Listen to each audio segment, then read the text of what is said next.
کلمہ پڑھتے ہی حضرت عمر نے فرمایا یا رسول اللہ جب آپ سچے، قرآن سچا، اسلام سچا، تو چھپ کے نماز پڑھنے کا کیا مطلب ہے؟ فرمایا ابھی تعداد ہی کوئی نہیں، 40 تو مسلمان ہیں۔ عرض کی حضور مہربانی کریں نا، آپ صرف اجازت دیں۔ 20 لوگوں کی صفیں بنا دی گئیں، ایک صف کے آگے حضرت عمر ہیں، ایک صف کے آگے حضرت امیر حمزہ ہیں۔ جناب عمر کہنے لگے چونکہ آپ اللہ کے رسول ہیں تو لہذا نماز بھی آج اللہ کے گھر میں پڑھی جائے گی۔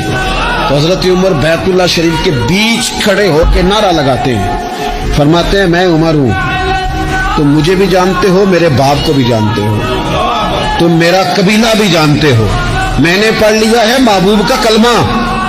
اب جس نے بچے یتیم کرانے ہو اور اپنی بیوی بیوہ کرانی ہو وہ آئے اور مجھے روکے، یہ محبوب اللہ کے ہیں اور گھر بھی اللہ کا ہے، تو نماز بھی آج اللہ کے گھر میں پڑھی جائے گی۔